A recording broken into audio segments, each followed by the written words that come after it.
Hakim-Hakim 11 ayat 35. Demi dilihatnya dia, dikoyakannya lah bajunya sambil berkata, "Ah anakku, engkau membuat hatiku hancur luluh, dan engkaulah yang mencelakakan aku.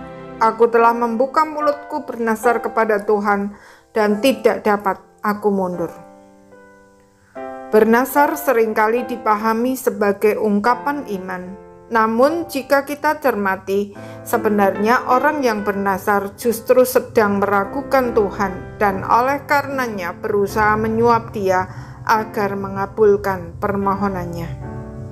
Yefta bernasar, "Jika engkau sungguh-sungguh menyerahkan Bani Amon itu ke dalam tanganku, maka apa yang keluar dari pintu rumahku untuk menemui aku pada waktu aku kembali dengan selamat dari Bani Amon, itu akan menjadi kepunyaan Tuhan dan aku akan mempersembahkannya sebagai korban bakaran." Dia terkejut sekali ketika yang pertama kali keluar menyambut dia adalah satu-satunya anaknya perempuan. Kalimat "jika engkau sungguh-sungguh menyerahkan" maka menyiratkan adanya usaha Yefta untuk menyuap Tuhan, karena sesungguhnya dalam lubuk hatinya yang terdalam, dia tidak percaya bahwa Tuhan mau memberi kemenangan kepadanya. Yefta sulit mempercayai Tuhan, sebab sejak kecil dia mengalami penolakan dan perlakuan tidak adil oleh orang-orang yang seharusnya mengasihi dan melindunginya. Dia diusir oleh saudara-saudaranya dengan alasan dia bukan ahli waris, hanya karena dia adalah anak dari perempuan lain. Terpaksa dia pergi dari rumah dan tinggal bersama para perampok. Namun ketika saudara-saudaranya diserang oleh Bani Amon, mereka datang kepadanya dan meminta dia untuk menjadi panglima mereka. Tentu saja tidak mudah bagi Yefta untuk menerima permintaan mereka. Maka dia berkata, "Bukankah kamu sendiri membenci aku dan mengusir aku dari keluargaku? Mengapa kamu datang sekarang kepadaku pada waktu kamu terdesak?" Namun karena mereka bersumpah akan menjadikan dia kepala atas mereka jika mereka menang, maka Yefta pun mau pergi sesuai dengan permintaan mereka.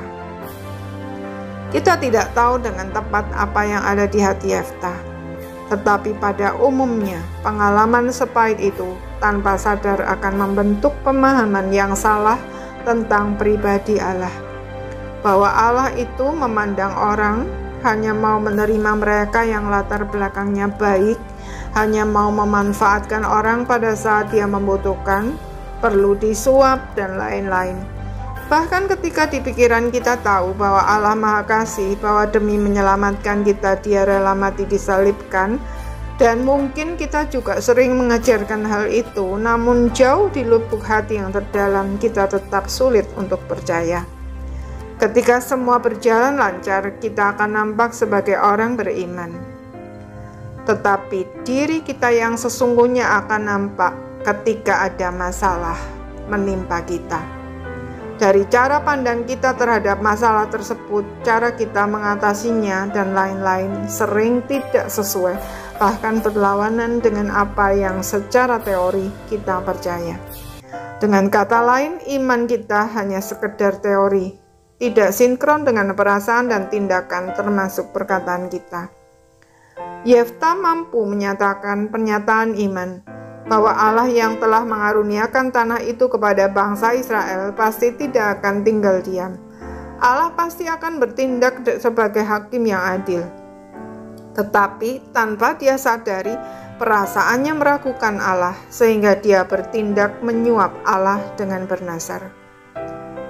Dan kalau pikiran, perasaan, dan tindakan Yefta sinkron, seharusnya Yefta tahu bahwa Allah tidak perlu dan tidak bisa disuap. Karena selain dia Maha Kudus, juga Maha Kasih dan Maha Kuasa, jadi tidak perlu juga dia bernasar. Maka jika pikiran, perasaan, dan tindakan kita tidak sinkron dan kita sulit menerapkan kebenaran dalam kehidupan sehari-hari, jalan keluarnya bukan bernasar, melainkan memeriksa hati kita di hadapan Tuhan. Mungkin ada pengalaman pahit yang membuat kita terluka, sehingga tanpa sadar kita berprasangka buruk terhadap Allah. Kalau hal ini tidak kita tangani dengan baik, suatu saat kita akan hancur dan menghancurkan hidup orang-orang yang kita kasih, seperti halnya Yeftah. Karena itu mari kita hadapi luka-luka kita, akui dengan tulus dan jujur di hadapan Allah. Minta Tuhan pulihkan hati kita dan lepaskan pengampunan. Kiranya pengenalan kita akan Allah semakin bertumbuh, bukan hanya dalam pengetahuan, tetapi juga perasaan dan tindakan, termasuk perkataan kita. Amin.